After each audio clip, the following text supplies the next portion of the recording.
السلام علیکم ورحمۃ اللہ وبرکاتہ۔ میں میمن حلیمہ موعد والا۔ محترم حضرات، آج میں آپ کو بتانے جا رہی ہوں کہ سب سے مبارک مہینہ رمضان کا مہینہ کیسے گزارے۔ مجھے امید ہے آپ سبھی حضرات دھیان سے توجہ دیں گے۔ نحمدہ و نصلی علی رسول الکریم، اما بعد، اعوذ باللہ من الشیطان الرجیم، بسم اللہ الرحمن الرحیم۔ محترم حضرات، بزرگوں اور میری پیاری ماں اور بہنوں، سب سے پہلے آج ہمیں یہ طے کرنا چاہیے کہ ہمیں پورے رمضان کا ٹائم ٹیبل بنانا ہے۔ ٹائم ٹیبل بنانا بہت ضروری ہے۔ آج اکثر مسلمان 99% مسلمان ایسے ہیں جن کا زندگی گزارنے کا کوئی ٹائم ٹیبل ہی نہیں ہے۔ سونے کا، جاگنے کا، کھانے کا، پینے کا، کتنی عبادت کرنی ہے، کتنا پڑھنا ہے، کتنا موبائل یوز کرنا ہے، کچھ بھی ٹائم ٹیبل ہی نہیں ہے۔ جب من کیا سو گئے، جتنا من کیا اتنا سو گئے، اور جب من کیا موبائل یوز کر لیا۔ تو محترم حضرات، بزرگوں اور میری پیاری ماں اور بہنوں، یہ رمضان کا مہینہ ہے، برکتوں والا، رحمتوں والا، بخششوں والا، جنت کمانے کا مہینہ ہے، نیکیاں کمانے کا مہینہ ہے۔ اس مہینے کو غفلت میں نہ گزارے۔ اللہ تعالیٰ جنت کی سیل لگاتا ہے اس مہینے میں، اور بڑی بڑی جنتیں اللہ تعالیٰ یوں ہی دے دیتا ہے۔ 11 مہینے ٹائم ٹیبل نہ بنائے، لیکن اس رمضان کے مبارک مہینے میں تو ٹائم ٹیبل بنائیے، اپنے آپ کو غفلت میں نہ رکھے۔ اس مہینے میں اخلاص کے ساتھ روزے دار نے اللہ کا یوں ہی نام لیا تو اللہ تعالیٰ یوں ہی اس کو جنت دے دیتا ہے۔ تو یہ رمضان بڑا خوبصورت مہینہ ہے، یہ مغفرت حاصل کرنے کا مہینہ ہے، اس کی قدر کرنی چاہیے۔ اور رمضان کی قدر ہم تب ہی کر سکتے ہیں جب ہم رمضان کو گزارنے کا ٹائم ٹیبل بنائیں۔ تو اس کی پلاننگ کیسے کریں؟ تو اس میں کتنے ٹائم سونا ہے، کتنے ٹائم عبادت کرنی ہے، کتنے ٹائم قرآن پڑھنا ہے، کتنے ٹائم اللہ کا ذکر کرنا ہے، سب چیزوں کا ایک ٹائم ٹیبل بنائیں، اور اس میں زیادہ سے زیادہ ٹائم عبادت میں خرچ کریں، کیونکہ رمضان میں ایک نیکی کا ثواب 70 گنا زیادہ ہوتا ہے۔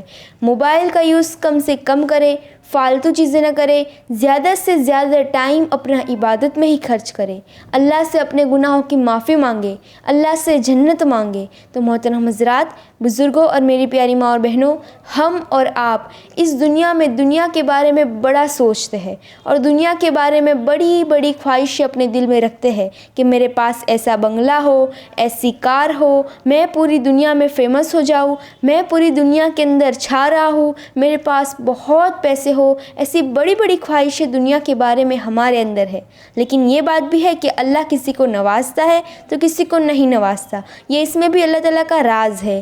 دنیا کے بارے میں تو ہماری بڑی سوچ ہے، لیکن دین کے معاملے میں ہماری چھوٹی سوچ ہے کہ آج نہیں، کل سے نماز پڑھوں گی، کل سے قرآن پڑھوں گی، کل سے یہ کروں گی، کل سے وہ کروں گی۔ یہ کل میں ہی ساری زندگی گزر جاتی ہے۔ اسی لیے دین کے بارے میں بڑی سوچ رکھے۔ دنیا کی خواہشیں پوری ہو پائے یا نہ ہو پائے، اس سے ہمیں مطلب نہیں رہتا، لیکن خواہشیں ضرور رکھتے ہیں۔ لیکن آخرت کے بارے میں، دین کے بارے میں ہماری کوئی خواہش ہی نہیں ہوتی، تو دین کے بارے میں ہمیں اپنی سوچ بڑی رکھنی ہے۔ سمپل ہے، پہلے اپنی نیت اچھی رکھنی ہے، کیونکہ نبی کریم صلی اللہ علیہ وسلم نے فرمایا ہے، انما الاعمال بالنیات، اعمال کا دار و مدار نیتوں پر ہے۔ نیت اچھی رکھنی ہے، ایسی نیت رکھنی ہے کہ یا اللہ، یہ رمضان مجھے ملے گا، اس رمضان میں میں جم کے عبادت کروں گی، تہجد نہیں چھوڑوں گی، چاشت بھی نہیں چھوڑوں گی، اشراق بھی نہیں چھوڑوں گی، سنتیں بھی نہیں چھوڑوں گی، نفلیں بھی نہیں چھوڑوں گی، اور ایک بھی روزہ نہیں چھوڑوں گی، اور قرآن پڑھوں گی، اور جب بھی وقت ملے، کام کے بعد، بیوی شوہر بچوں کے ساتھ کھانا پانی کرنے کے بعد، افطار سحری کرنے کے بعد، جتنا وقت ملے گا پورا کا پورا عبادت میں لگاؤں گی۔ یہ ایک مہینہ اللہ کے لیے میں قربان کرتی ہوں۔ سونا کم ہوگا، دوستوں کے ساتھ گپے شپے بند، فالتو ٹائم کی بربادی بند، بس کام کی چیزوں کے علاوہ جتنا بھی وقت ملے گا سب اللہ تعالیٰ کی بارگاہ میں، اس کی عبادت میں گزار دوں گی۔ یا اللہ، اس رمضان میں تجھ سے اپنی مغفرت کرا لوں گی، تجھ سے خوب مانگوں گی، اپنی آخرت میں اسی رمضان کو بنا لوں گی۔ اور اللہ، تو اگر مجھے مال و دولت سے نوازے گا تو میں مال و دولت پوری رمضان میں تیری راہ میں خرچ کر دوں گی، میں مسجدیں بنواؤں گی، میں زکوٰۃ دوں گی، اللہ کی راہ میں خرچ کروں گی۔ تو ایسے سوچ بڑی ہوگی دین کے معاملے میں۔ اگر آپ نے سوچ بڑی کر لی دین کے معاملے میں کہ اللہ نے جو چیزیں فرض کی ہے وہ ادا کرنا ہے، اور جن باتوں کو حرام قرار دیا ہے ان سے اپنے آپ کو بچانا ہے، اور حلال کو اختیار کرنا ہے، اللہ اور اللہ کے رسول کے طریقے پر چلنا ہے اور پوری زندگی اللہ اور اللہ کے رسول کو راضی کرنے کے لیے لگا دینی ہے۔ سوچ بڑی کر لی اور نیت اچھی کر لی دین کے بارے میں کہ یہ کام کرنا ہے، کوشش کرنی ہے۔ اب بھلے بائی چانس مجبوری میں آپ نہ کر پاؤ، لیکن اللہ تعالیٰ پھر بھی آپ کو اس کا اجر دے گا۔ آپ نے بڑے بڑے پلان بنا لیے کہ اتنی عبادت کروں گی، اتنی نماز پڑھوں گی، اتنے ساری دین کے کام کروں گی، اب آپ کو وقت نہیں مل پا رہا ہے، آپ کوشش کر رہے ہیں اور کوشش کے بعد بھی اتنا نہیں کر پا رہے ہیں جتنا سوچا تھا، تو بھی اللہ تعالیٰ آپ کو اس کا اجر دے گا۔ اور رمضان میں تو ایک نیکی کا ثواب 70 گنا زیادہ ملتا ہے۔ اللہ غفور الرحیم ہے اور اللہ تعالیٰ نیت کے مطابق فیصلہ فرماتا ہے۔ آپ کو پتہ ہے آخرت کے میدان میں ایسے لوگ بھی آئیں گے کہ جن کو حافظ بنا کے اٹھایا جا رہا ہوگا، جن کو اللہ کی راہ میں کروڑوں خرچ کرنے والے کی طرح اٹھایا جا رہا ہوگا۔ ایک آدمی اٹھے گا جس کو اللہ کی راہ میں ہزاروں مسجدیں بنانے والے کی طرح اٹھایا جا رہا ہوگا۔ ہم جیسے دنیا والے لوگ دیکھیں گے کہ ارے اے اللہ، یہ تو بہت غریب آدمی تھا، اس نے تو کبھی 1000 روپے نہیں دیکھے تھے اور یہ کروڑوں روپے خرچ کرنے کا ثواب لے جا رہا ہے۔ ایسے کیوں؟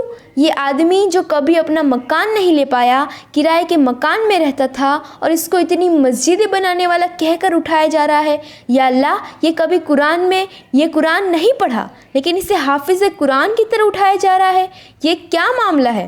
تو بتایا جائے گا کہ اس نے کوشش کی تھی اللہ کے راہ میں خرچ کرنے کی، اور اس کی دین کے معاملے میں بڑی سوچ تھی۔ یہ کرائے پہ رہتا تھا لیکن اس کی نیت یہ تھی کہ اللہ تعالیٰ اگر مجھے دولت سے نوازے گا تو میں مسجدیں بنواؤں گا۔ اب ساری زندگی اس کو اتنا پیسہ ملا ہی نہیں کہ اللہ کی طرف سے کہ یہ اپنا مکان بھی بنا لیتا، لیکن نیت یہ تھی، اسی لیے اس کو مسجد بنانے والا کہہ کر اٹھایا جا رہا ہے۔ اس کی نیت اچھی تھی، اس نے دین کے بارے میں بڑا سوچا تھا، اسی لیے اس کو اتنا بڑا انعام مل رہا ہے۔ حافظ قرآن بنا کے کیوں اٹھایا جا رہا ہے؟ تو اس کی نیت بڑی تھی، اس کی نیت اچھی تھی، اس کی سوچ بڑی تھی دین کے معاملے میں۔ یہ حافظ قرآن بننا چاہتا تھا لیکن قرآن پڑھنے کی کوشش کرتا تھا، جتنا وقت ملتا تھا کاروبار اور بیوی بچوں کے بعد یہ کوشش کرتا تھا۔ سالوں کوشش کرنے کے بعد بھی اچھے سے قرآن نہیں پڑھ پایا، لیکن ہمیشہ کوشش کرتا تھا، اسی لیے اس کو اس کی نیت کے مطابق اجر دیا جا رہا ہے۔ تو محترم حضرات، بزرگوں اور میری پیاری ماں اور بہنوں، میرا کہنے کا جو مقصد ہے، جو مطلب ہے، وہ آپ کلیئر سمجھ گئے ہیں کہ جیسے دنیا کے معاملے میں ہماری سوچ بڑی ہوتی ہے اور پھر ہم کوشش بھی کرتے ہیں، ایسے ہی دین کے معاملے میں ہماری سوچ کیوں چھوٹی ہو جاتی ہے اور دین کے معاملے میں ہم کیوں پیچھے رہ جاتے ہیں۔ اس رمضان دین کے بارے میں اپنی سوچ بڑی کیجئے اور نیت اچھی کیجئے، کچھ بڑا کرنے کا پروگرام بنائیے، ٹائم ٹیبل بنائیے۔ پھر اگر خدا نخواستہ نہ بھی ہو پائے تو بھی اللہ نیت کے مطابق اجر ضرور دے گا۔ اللہ تعالی ہم سب کو علم سے زیادہ عمل کرنے کی توفیق عطا فرمائے، آمین ثم آمین۔ محترم حضرات، اس ویڈیو کو اپنے سبھی مسلمان بھائی بہن کے جو آپ کی جان پہچان میں ہیں ان کے ساتھ ضرور شیئر کریں تاکہ ان کے علم میں اضافہ ہو، اور اس ویڈیو کو لائک کریں، چینل کو سبسکرائب کریں اور کمنٹ کریں۔ انشاءاللہ ملتے اگلے ویڈیو میں۔ السلام علیکم۔